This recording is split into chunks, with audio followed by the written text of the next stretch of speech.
Hello दोस्तों, स्वागत है आप सभी का हमारे यूट्यूब चैनल एजुकेशन पॉइंट में।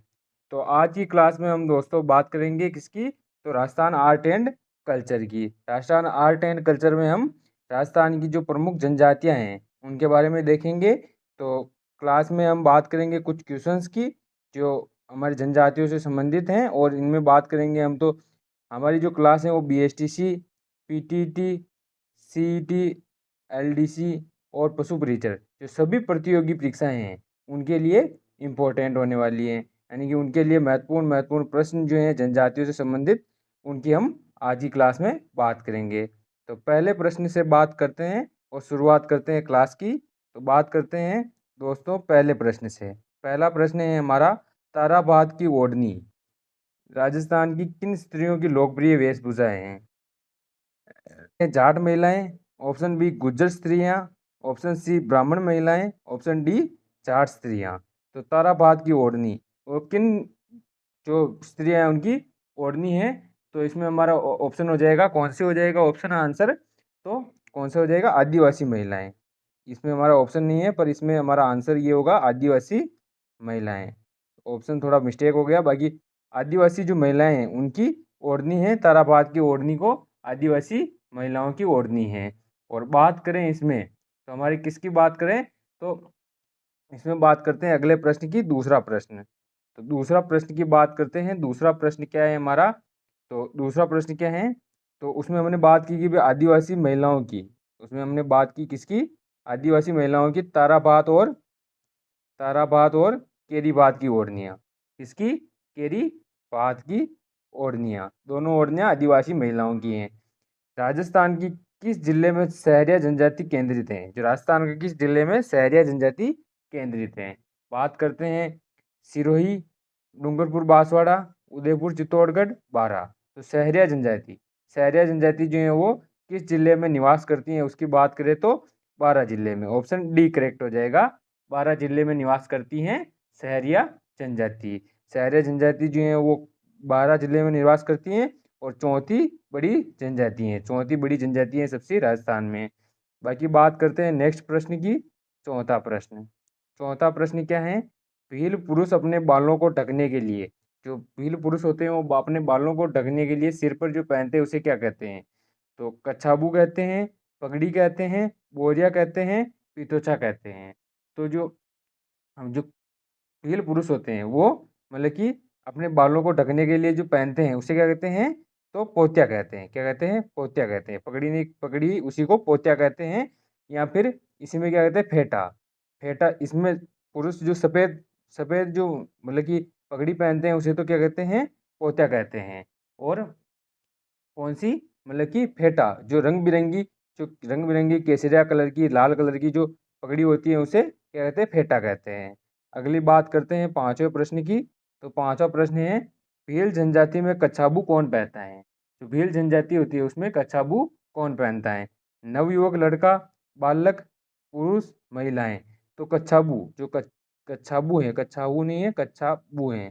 जो कच्छाबू हैं वो महिलाओं द्वारा पहना जाता है। महिलाओं का घाघरा होता है उसे क्या कहते हैं? कच्छाबू कहते हैं। भील जनजाति में उसे कहते हैं कच्छाबू कहते हैं। अगले प्रश्न की बात करते हैं अपने। तो नेक्स्ट प्रश्न है हमारा छठा प्रश्न। छठा प्रश्न क्या है अपना? भीलों में छेड़ा फाड़ना क्या है? जो भीलों में छेड़ा फाड़ना है वो किसे कहते हैं? तलाक प्रथा को, पुत्र जन्म प्रथा को, विवाह प्रथा को, या त्योहार को?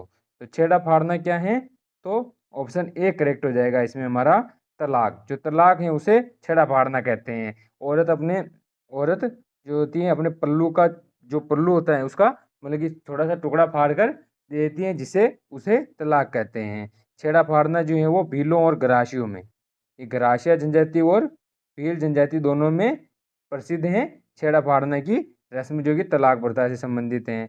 अगला प्रश्न, सातवां प्रश्न है हमारा, निम्न में से कौन सा असुमेलित है? निम्न में से कौन सा असुमेलित है?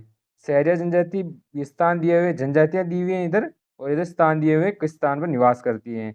सहरिया जनजाति बारा और कोटा, गरासिया जनजाति उदयपुर सिरोही, डामोर जनजाति डूंगरपुर बांसवाड़ा, मीणा जनजाति अलवर भरतपुर। तो सहरिया जनजाति बारा और कोटा में रहती है, सही है। सहरिया जनजाति जो है वो बारा साइड पे पाई जाती है, किशनगंज बारा, ये प्रमुख स्थान है। सहरिया जनजाति का प्रमुख स्थान कौन सा है? किशनगंज बारा। बाकी ग्रासिया जनजाति उदयपुर सिरोही साइड पे पाई जाती है, अबू रोड, उदयपुर अबू रोड इस साइड पर पाई जाती है ग्रासिया जनजाति। प्रमुख स्थान है अबू रोड, अबू रोड। तीसरी बड़ी जनजाति है ग्रासिया जनजाति। डामोर जनजाति, डामोर जनजाति डूंगरपुर और बांसवाड़ा में पाई जाती है। डामोर जनजाति जो है डूंगरपुर और बांसवाड़ा में पाई जाती है, सर्वाधिक डूंगरपुर में पाई जाती है और बांसवाड़ा में पाई जाती है, सही है ये भी। इसके बाद मीणा जनजाति, ऑप्शन डी करेक्ट हो जाएगा। मीणा जनजाति जो है असुमेलित है, अलवर भरतपुर में नहीं पाई जाती। ये कहाँ पाई जाती है? जयपुर और दौसा साइड पर। जयपुर और दौसा जो है इनके मेन स्थान है। नेक्स्ट 8वें प्रश्न की बात करते हैं। 8वां प्रश्न क्या है हमारा? भीलों की भाषा में ढेपाड़ा है कुर्ता, तंग धोती, अंगरखी, सापा। तो भीलों की भाषा में ढेपाड़ा क्या कहलाता है? उसकी बात करते हैं तंग धोती। ऑप्शन बी करेक्ट हो जाएगा, तंग धोती को ढेपाड़ा कहते हैं। भील जो जनजाति उसमें होती है, उसमें पुरुष जो होते हैं वो क्या पहनते हैं? तंग धोती पहनते हैं, उसे ढेपाड़ा कहते हैं। बाकी सापा किस प्रकार के? 2 सापों की बात की हमने, एक तो कौन सा? पोतिया, और एक कौन सा? फेटा। तो फेटा, पोतिया तो सफेद सापा होता है, सफेद कलर का, और फेटा जो होता है वो रंग बिरंगी केसरिया कलर का सापा होता है, जिसे फेटा कहते हैं भीलों में। अगला प्रश्न, 9वां प्रश्न। 9वां प्रश्न क्या है अपना? 9वें प्रश्न की बात करते हैं। तो 9वां प्रश्न है, मोरनी मोड़ना किस जनजाति से संबंधित है? तो मोरनी मोड़ना जो है वो किस जनजाति से संबंधित है? भील, मीणा, करासिया, सहरिया। तो मोरनी मोड़ना जो है वो किस जनजाति से संबंधित है? तो ऑप्शन हो जाएगा बी करेक्ट हो जाएगा, मीणा। मीणा जनजाति जो है, मीणा जनजाति में मोरनी मोड़ना जो है वो किस प्रकार की परंपरा है? मीणा जनजाति में वो विवाह से संबंधित परंपरा है। विवाह से संबंधित परंपरा है कौन सी? मोरनी मोड़ना। जिसमें क्या होता है? तो इसमें मोर माना जाता है और उससे मतलब कि शादी का रस्म है एक। नेक्स्ट प्रश्न, 10वां प्रश्न। 10वां प्रश्न क्या है अपना? 10वें प्रश्न की बात करते हैं। देखते हैं, फायरे किस जनजाति का रणघोष है? फायरे भील जनजाति का, ग्रासिया जनजाति का, डामोर जनजाति का, मीणा जनजाति का। फायरे किस जनजाति का रणघोष है? भील जनजाति का। ऑप्शन ए करेक्ट हो जाएगा, भील जनजाति। इसका ये फायरे नृत्य भी हैं। इसके अलावा नृत्यों की बात करें तो नेजा नृत्य, युद्ध नृत्य, हाथीमन्ना नृत्य और द्विचक्री नृत्य, ये जो सभी नृत्य हैं, ये सभी नृत्य जो हैं वो भील जनजाति से संबंधित हैं। लोक नृत्य में बात करेंगे हम इन सब नृत्यों की। तो अभी बात करते हैं फायरे जो हैं वो भील जनजाति से संबंधित रणघोष हैं। 11वां प्रश्न अपना। 11वां प्रश्न क्या है? दक्षिणी राजस्थान की किन जनजातियों में बडालिया क्या क्या अर्थ है? यानी कि दक्षिणी राजस्थान की जनजातियां हैं उनमें बडालिया का क्या अर्थ होता है? 2 पक्षों के मध्य विवाह संबंध की मध्यस्थता करने वाला, पोपाजी से आशीर्वाद लेने की प्रथा, विवाह के अवसर पर पहने जाने वाला आभूषण, पुत्र जन्म के अवसर पर मनाया जाने वाला उत्सव। तो दक्षिणी राजस्थान की जनजातियों में बडालिया क्या होता है? बडालिया क्या होता है? ऑप्शन ए करेक्ट हो जाएगा, 2 पक्षों के मध्य विवाह संबंध में मध्यस्थता करने वाला, यानी कि मध्यस्थता करने वाले को बडालिया कहते हैं। ये जो है सबसे ज़्यादा मीणा जनजाति में होता है। मीणा जनजाति में सर्वाधिक होता है। 2 पक्षों के मध्य विवाह संबंध में मध्यस्थता करने वाला बडालिया कहलाता है। अगला प्रश्न, 12वां प्रश्न। 12वां प्रश्न है अपना, सीताबाड़ी में किस जनजाति से संबंधित मेला लगता है? सीताबाड़ी जो है उसमें किस जनजाति से संबंधित मेला लगता है? करासिया, भील मीणा, सहरिया, कालबेलिया। तो सीताबाड़ी कहाँ पर स्थित है? बारा में। और बारा से संबंधित कौन सी जनजाति हमने पढ़ी? सहरिया जनजाति। बारा में ऑप्शन सी करेक्ट हो जाएगा। सहरिया जनजाति जो है उसका मेला कहाँ पर पड़ता है? तो बारा में पड़ता है। बाकी सीताबाड़ी मेला जो है वो बारा में पड़ता है। और कहाँ पर पड़ता है? केलवाड़ा में। केलवाड़ा बारा में ये मेला पड़ता है। और कब पड़ता है? तो ज्येष्ठ अमावस्या को। कब? ज्येष्ठ अमावस्या को ये मेले का आयोजन होता है। इसमें जो है सहरिया जनजाति का प्रमुख मेला है, जिसे सहरिया जनजाति का कुंभ कहते हैं। सीताबाड़ी मेले को सहरियों का कुंभ कहते हैं। सहरियों का कुंभ कहते हैं। क्या कहते हैं? सहरियों का कुंभ कहते हैं। नेक्स्ट प्रश्न, 13वां प्रश्न। तो 13वें प्रश्न की बात करते हैं। धारी संस्कार राजस्थान की किस जनजाति में प्रचलित हैं? धारी संस्कार हैं वो राजस्थान की किस जनजाति में प्रचलित हैं? करासिया, मीणा, सहरिया, भील, किस जनजाति में प्रसिद्ध है? ऑप्शन सी करेक्ट हो जाएगा, सहारिया। सहरिया जनजाति में धार्य संस्कार जो है वो प्रसिद्ध हैं। धार्य संस्कार जो होता है इसमें क्या होता है, अस्थि विसर्जन। जो किसी भी व्यक्ति की मृत्यु हो जाती है उसके बाद उसकी अस्थियों का विसर्जन किया जाता है, तो उसमें ये धार्य संस्कार होता है इनमें सहरिया जनजाति में। जो कहाँ पर विसर्जित करते हैं, कपिलधारा मेले में। कपिलधारा मेले में प्रवाहित करते हैं, 12 में है। और कब करते हैं, कार्तिक पूर्णिमा को। कार्तिक पूर्णिमा को यहाँ पर मेला पड़ता है और इसमें अस्थि विसर्जन होता है। नेक्स्ट प्रश्न, 14वां प्रश्न। 14वां प्रश्न क्या है अपना, राजस्थान में सर्वाधिक प्रतिशत वाली अनुसूचित जनजाति है, यानी सर्वाधिक प्रतिशत जनसंख्या वाली अनुसूचित जनजाति कौन सी है। भील, मीणा, गरासिया, सहरिया। तो सर्वाधिक प्रतिशत वाली अनुसूचित जनजाति कौन सी है, मीणा। यानी मीणा सबसे सबसे मतलब कि सबसे बड़ी, सबसे ज़्यादा जनसंख्या वाली जनजाति है, सबसे ज़्यादा जनसंख्या वाली। प्रतिशत में भी यही है और मतलब कि जनसंख्या में भी यही है। कौन सी, मीणा जनजाति। दूसरी बड़ी जनजाति कौन सी है, भील, दूसरी। और पहली प्राचीन जनजाति भी भील है, सबसे प्राचीन जनजाति भी भील जनजाति है। तीसरे नंबर पर ग्रासिया है, चौथे नंबर पर सहरिया जनजाति है प्रतिशत अनुसूचित जनजाति में। नेक्स्ट प्रश्न, 15वां प्रश्न। तो 15वां प्रश्न है अपना, राजस्थान में भील व मीणा के बाद तृतीय सबसे बड़ी जाति कौन सी है। तो हमने अभी बात की तीसरी कौन सी है, ग्रासिया जनजाति। ग्रासिया जनजाति जो है वो तीसरी सबसे बड़ी जनजाति है, भील और मीणा और भील के बाद में। मीणा जो है वो प्रथम नंबर पर है, दूसरे नंबर पर भील है, तीसरे नंबर पर ग्रासिया है सबसे ज़्यादा बड़ी जनजाति में। और भील जो है सबसे प्राचीन जनजाति है, आदिम जनजाति है। नेक्स्ट प्रश्न, 16वां प्रश्न। 16वां प्रश्न है, राजस्थान के बांसवाड़ा जिले में मानगढ़ को किस नाम से जाना जाता है। आदिवासियों को अंग्रेजों द्वारा दमन किया गया, प्रसिद्ध पुरातत्व किला है, पौराणिक त्रिपुरा सुंदरी मंदिर है, यहाँ पर प्रथम आदिवासी राजा का अभिषेक स्थल है। तो क्या हुआ, यहाँ पर आदिवासियों का अंग्रेजों द्वारा दमन हुआ, मानगढ़ धाम हत्याकांड। ये सबको पता ही है, मानगढ़ धाम हत्याकांड। हत्याकांड कब हुआ ये, तो कब हुआ, 17 नवंबर 1900। कब हुआ, 17 नवंबर को हुआ 1922 को। 17 नवंबर 1922 को ये हत्याकांड हुआ, मानगढ़ धाम हत्याकांड। तो इसकी बात करते हैं, इसके 17 नवंबर कब हुआ, 17 नवंबर 1913 को हुआ। 17 नवंबर 1913 को हुआ मानगढ़ धाम हत्याकांड, जिसे दूसरा जलियांवाला बाग हत्याकांड भी कहा गया। क्या कहा गया, दूसरा जलियांवाला बाग हत्याकांड।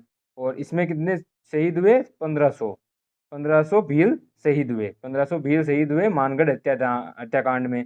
इसके अलावा बात करें तो गोविंद गिरी जो थे वो भीलों का नेतृत्व कर रहे थे, गोविंद गिरी भीलों का नेतृत्व कर रहे थे। इनके साथ इनका जो साथी था पुंजा धीर जी, इनको भी गिरफ्तार कर लिया गया था और गोविंद गिरी को भी गिरफ्तार कर लिया गया था। नेक्स्ट प्रश्न, 17वां प्रश्न। 17वां प्रश्न क्या है अपना, बात करते हैं, वह कौन सा किला है जहाँ जनजातियों का सबसे कम प्रतिशत पाया जाता है। चूरू, बीकानेर, नागौर, गंगानगर। जनजातियों का सबसे कम प्रतिशत कहाँ पाया जाता है, तो ऑप्शन सी करेक्ट हो जाएगा, नागौर में। नागौर में सबसे कम प्रतिशत पाया जाता है। और सर्वाधिक प्रतिशत कहाँ पाया जाता है, तो कहाँ पाया जाता है, जयपुर में। नेक्स्ट प्रश्न, 18वां प्रश्न। 18वां प्रश्न है, राज्य में जनजातीय आबादी सर्वाधिक केंद्र युक्त संभाग हैं। उदयपुर, जयपुर, कोटा, अजमेर। तो सर्वाधिक मतलब कि जनजातीय आबादी का संभाग कौन सा है, उदयपुर संभाग। उदयपुर संभाग में सर्वाधिक जनजातियां मतलब कि निवास करती हैं। नेक्स्ट प्रश्न की बात करते हैं, 19वां प्रश्न। 19वां प्रश्न है, एकलव्य योजना का प्रमुख लक्ष्य रखा गया है। टेम्पू क्रय हेतु ऋण, कृषि भूमि का आवंटन, जनजातियों के छात्रों का खेल प्रशिक्षण देना, बेरोजगारी भत्ता देना। तो क्या है, एकलव्य योजना का प्रमुख लक्ष्य क्या है, तो इसकी बात करें तो ऑप्शन सी करेक्ट हो जाएगा, जनजातीय छात्रों को खेल प्रशिक्षण देना। नेक्स्ट प्रश्न, 20वां प्रश्न। तो 20वां प्रश्न क्या है अपना, आदिवासियों द्वारा पहने जाने वाला सबसे प्राचीनतम वस्त्र कौन सा है।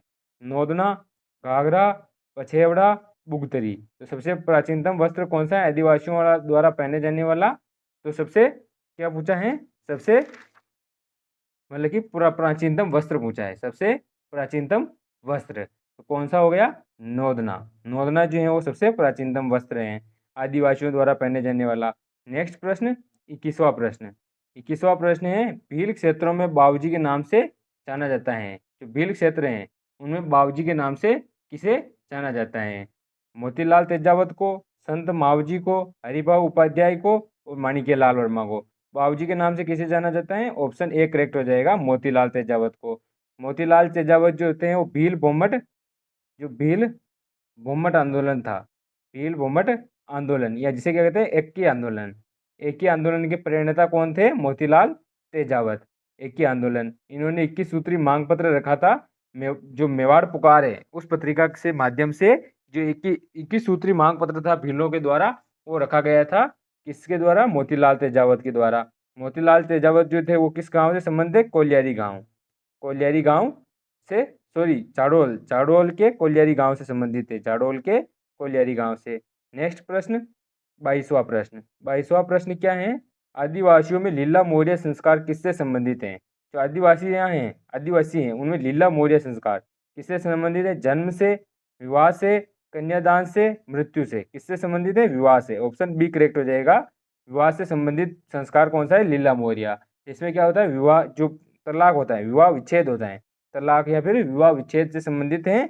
और किनमें होता है? भील और ग्रासियों में। भील और ग्रासियों में लीला मौर्य संस्कार जो है वो होता है, जो कि विवाह विच्छेद से संबंधित हैं, विवाह से संबंधित हैं। नेक्स्ट प्रश्न, 23वां प्रश्न क्या है? राजस्थान का कौन सा प्रथम आदिवासी जिला जिसे पूर्ण रूप से साक्षर घोषित किया गया? बांसवाड़ा, सिरोही, राजसमंद, डूंगरपुर। कौन सा हो जाएगा प्रथम आदिवासी जिला जिसे पूर्ण रूप से साक्षर यानी कि पढ़ा लिखा जिला घोषित किया गया? ऑप्शन डी करेक्ट हो जाएगा, जनजातियों से संबंधित डूंगरपुर जिला। नेक्स्ट प्रश्न, 24वां प्रश्न है अपना कौन सा? पोमट है मिट्टी का एक प्रकार, भीलों का सरदार, भीलों की जागृति के लिए एक संगठन, मेवाड़ में भील आबादी वाला क्षेत्र। तो ऑप्शन डी करेक्ट हो जाएगा। इसमें पोमट जो है वो मेवाड़ में भील आबादी वाले क्षेत्र को पोमट कहते हैं। क्या कहते हैं? पोमट कहते हैं मेवाड़ में भील आबादी क्षेत्र वाले को। नेक्स्ट प्रश्न, 25वां प्रश्न क्या है? मेवाड़ में मगरा क्षेत्र के भीलों को कालाजी हैं, मतलब कि कालाजी नाम से किसे जानते हैं? केसरिया नाथ को, ऋषभ देव को, आदिनाथ जी को, या उपयुक्त सभी को।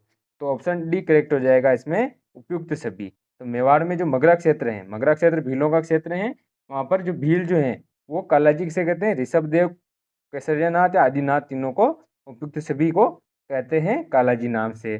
तो दोस्तों ये थी हमारी आज की क्लास, जिसमें हमने बात की किसकी? तो जनजातियों से संबंधित 25 प्रश्नों की। नेक्स्ट क्लास में फिर से हम 25 प्रश्न जनजातियों से संबंधित लाएंगे। तो मिलते हैं नेक्स्ट क्लास में फिर से जनजातियों के साथ। धन्यवाद।